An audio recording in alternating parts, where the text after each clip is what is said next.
Ashamaa akkam jirtu jechuun an jalqaba nagaa nagaafadhaa harkanatti qaba qormaataaf gidiraa of kaltanii gufuu gammachuu guddaadhaan jennee irraanaa dhufu hunduma keessaa immoo fireeshiin baranaa diina keessan ta'ee dhukkubni koronaa hundumatu qoosee isin godhe geemii bagarraa nuuf haftan jecha oroomeemi baay'een abdii kutee godhus wanta hedduu kaanis fala dhabee osoo taa'ee gadduu keenya sichin jiruun kutattanii abdii waxabajjii dhufuun cabsitan rikardii gurrumaan dhaga'uu jibbitanii oduu warri yaadaa turtan biyya keessaa baduu hundumtuu sin jibbee firriniif alagaa yeroo galaa ta'us dhufuun keessan bagaa dura namaa deemuun ta'ee isiniif sheemii ammayyuu as jirtaa maaloo gurbaa deemii qottoon mukan goone waan taatan baranaa meerree ulfinni yesuusiif jaranaa yuunivarsiitii kamuu hawwitanii dhaquu jecha namaaf ceephoo lafatti gannaquu kana hundumaarraa warri of kaltanii baga gara amboo nagaadhaan dhuftanii baga gara amboo nagaadhaan dhuftanii egaa ijoon dubbii kootii haqa baanu booree nama kaayyoon qabne badee hafa jooree galma keef jiraadhu hin deemin fajajaa nama kaayyoon qabne kan fedhe tajajaa miina dhaggeeffadhaa xiqqoo isiniif dhaama waan isinitti ulfaateef dursa waaqa waamaa joonjoftuun ta'inaa qindeeffadhaa yeroo walii keessa wajjin cimsadhaa hariiroo chikiif chikaa dhiisaa yeroo hundaa chakkalaa aariidhaan dubbisaa qabxii immoo saqqalaa waaqayyoofis qoodi yeroo kee irraa qixxee dhugaadha hin baddu mana isaa yoo liqxe tokkoof tokko godhu kaayyoo kee barnoota yeroo xiqqoo qabdu kan taphamaaf goota waan hundumaa dhiisii fedha fooniif hawwa mana isaa yoo lixxe maaltu sitti qaawwa keessumaayyuu fireeshii yoo dhufu jalqabaa bakki isan ga'u waldaadhaa wal qaba gaafa biyyaa dhufu hafuurri isaa dhibba garuu bulee kee waldaa dhaquu jibba yaada dhumee xiqqoo gaafa manaa baate abbaan kee waamee gorsanni siif laate hawwii koo dhugoomsi ta'i nama kaayyoo yeroo kee irraas qoodii laadhuufi waaqayyoo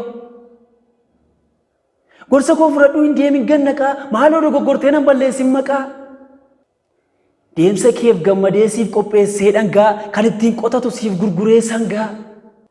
qadaadee tottolchee sirriitti haguugee galaasiif galaasee waan qabu daguugee egaa yaa ilma koo waan narraa dhageesse hojiirra naaf oolchi jedhee eebbaan si geggeesse garuu har'as geessee ilaalcha jijjiirtee gorsa abbaa keetiis fuutee yoo ciccirte dhuguman siin jedha si dabarsee qalbii warra maayimiifuu tokko si dhagarbii si hudhuu kan qabu morma keetti marmee akkamirraanfatta gorsa ishee kan harmee kunoo akkas ture gorsi ishee gaafasii gaafa bariin kaatee si licciste baasii ilaa yaa ilma koo kanan si gorfadhu yeroo kee irraa qoodii waaqayyoon kadhadhu waaqni si haa dursu baradhuu milkaa'ii kaayyoo keef jiraadhuu galma feetu ga'i hunda namanini hiriyaa filadhu rakkina irraa dhiisii borii keef jiraadhu waa'ee koo yaadinii ofiif ta'e nama jabaadhuu hojjedhu galgalaaf ganama hadarraa dhala koo hawwii koo dhugoomsi rakkinni baay'atus borii laalii obsi egeree kee beekii ta'e nama kaayyoo adaraa gorsa koo hin godhin kallaayyoo egaa nagaan deemii malli kee milkii guyyuma guyyaadhaan siin bilbila silkii isa sheensiin jettee karaarra si buuste gorsa galaa gootee sitti laatte kuustee ati garuu har'a dhuftee gibbii geessee gorsa haadha keetiis fuutee lafa keessee fedhii kee guuttachuuf waadaa galte diigdee eessuma iyyuu hin geessu kophaa kee yoo fiigde guyyaadha kee seenee sitti dhaga'amu gad of qaban malee eessa iyyuu hin ga'amu waldaadhaaf biyyi kee dhugaadha si qabdi waaqayyoon gaditti sirra keessee abdii atin beektu malee ollaan si gaafata nama guddaa ta'aaf hunduu si abdata kan si beeku hundi inna lagaa firaa jedhee si abdata nama ta'aa jira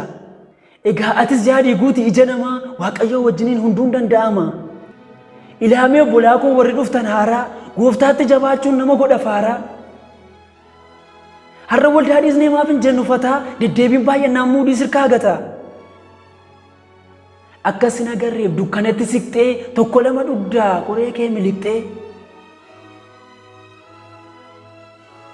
kaampaasii irra jirta biroo koo maaliifi akkasit galtaa hin bartuu laayifii Yuunivarsiitii keessatti mudii si barbaada kottuu nuti si qiyyoos taata araadaa. Yennaa isiniin jedhan ijoolleen siinarii isin balleessuu fi dafii irratti bare. Jedhiitii deebisi dubbii nama ammayyaa iddoo boqonnaa koo mana isaa naaf wayyaa. Bakkeen barbaachifne ooluu koo irra kumaa mana isaa keessadha gammachuun dhuguma. Yesoo keessa jira kan nyaatuuf uffattu yoo feetes albuudii maal bu'aa siif buusa Waaqayyoon alatti yoo qabaattes muudii. Jedhiitii deebisi dhugaa jiru ittiin qalbii isaa jijjiiri. Waraqaa badiisaa harka isaarra jiru fuudhiitii cicciri. Malee tasan jedhin tole sirrii jette duukaa miilan fuudhin itti walii galte. Har'a yoo ilaalte gammachuu fakkaata garuu bulee ka'ee badiisaaf silaata. Ammas ittan himaa xiqqoo waan naaf galee gammachuun hin jiru Yesuusiin malee. Kaayyoo manaa baateef daftara dubbisaa yeroo keerraa qooddee waldaadhaas shubbisaa. Ijoolleen Waaqayyoo waa hundaan hangafa tokko lafaa fuutee kaan hin kaa'in lafa. Hunduufataa jedhee jiraachuudhaaf kooree kaayyoo isaa hubatee haa qabaatu booree. Egaa waan dhageessan hojiirra naaf oolchaa yennaan dogoggore guddaan of galchaa. Barattoonni haaraan kan nan beekne argaa barataa foorziiti maqaan koo immoo margaa. Yennaa sadarkaa badee mucaa dheeraa qalloo goda sanaa dhufe mucaa dambidolloo jedhaa iyyaafadhaa anatti firoomaa waan na dhaggeeffataniif guddaa galatoomaa.